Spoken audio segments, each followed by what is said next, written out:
உடலில் பல்வேறு பாதிப்புகளை ஏற்படுத்துவது மட்டுமின்றி உயிரை பறிக்கும் நிலைக்கும் கொண்டு செல்லும் டெங்கு காய்ச்சலுக்கான சிகிச்சை முறைகள் எளிய முறையிலேயே பின்பற்றப்படுகிறது.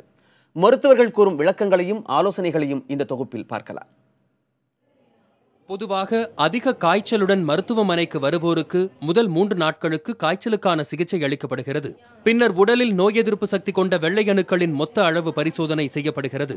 இதில் இரத்தத்தில் வெள்ளை இரத்த அணுக்களின் அளவு தொடர்ந்து கண்காணிக்கப்பட்டு அதற்கேற்ப சிகிச்சை கொடுக்கப்படுகிறது. யூஸ்வலாக எந்த வைரல் ஃபீவர்னாலும் ரத்த வெள்ளையணுக்களோடைய அளவு கம்மியாக ஆரம்பிச்சிடும். அது எண்ணிக்கை கம்மியாகும். அடுத்து ரத்த தட்டுக்கள் பிளேட்லெட்ஸ்னு சொல்லுவாங்க, அதுவும் கம்மியாக ஆரம்பிக்கும். மூணாவது இன்னொரு விஷயம் என்னென்னு பார்த்தீங்கன்னா பேக்கடு செல் வால்யூம்னு சொல்லுவாங்க இங்கிலீஷில். அது பேர் கன அளவுன்னு சொல்லுவாங்க, கல அளவுன்னு சொல்லுவாங்க. அந்த மூணையும் தான் நம்ம வாட்ச் பண்ணணும். இந்த மூணையும் வாட்ச் பண்ணிவிட்டு இது எவ்வளோ இந்த பேக்கடு செல் வால்யூம்ங்கிறத பொறுத்து நம்ம ஃப்ளூயிட் மெயின்டெனன்ஸ் பண்ணணும். ஃப்ளூயிட் மெயின்டெனன்ஸ் ட்ரிப்ஸ்னு சொல்லுவாங்க. இரத்த வட்டுக்கள் அளவு 40,000க்கும் குறைவாக இறங்கும் போது புதிய இரத்தமோ அல்லது இரத்த வட்டுக்கள் நிறைந்த பிளாஸ்மாவோ உடலில் ஏற்றப்படுகிறது. இரத்த வட்டுக்கள் 10,000க்கும் குறைவாக செல்லும் நிலையில் நோயாளிகளுக்கு தீவிர சிகிச்சை அவசியமாகிறது. குழந்தைங்களுக்கு இதே கூட நிமோனியா காய்ச்சலோ கூட வேறு ஸ்க்ரப் டைஃபஸ்ன்னு சொல்லுவோம். அந்த மாதிரி காரியங்கள் கூட கோமார்பிடிட்டிஸ் இந்த மாதிரி இருக்க குழந்தைங்க கூட ஆன்டிபயோட்டிக் கொடுக்க அவசியம் இருக்குது.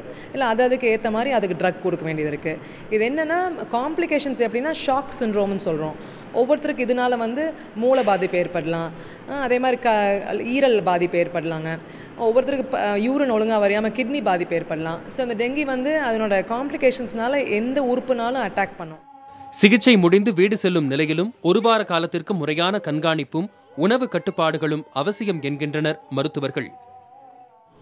டெங்கு பாதிப்பிற்கான சிகிச்சை முறைகள் எளிய முறையில் இருந்த போதிலும் மருத்துவர்களுடைய தொடர் கண்காணிப்பும் மருத்துவர்களின் ஆலோசனையை பின்பற்றுவதும் மிகவும் முக்கியமான காரணிகளாக மருத்துவர்கள் தெரிவிக்கின்றனர். புதிய தலைமுறைக்காக திருப்பூரிலிருந்து ஒளிப்பதிவாளர் ராஜாவுடன் சுதீஷ்.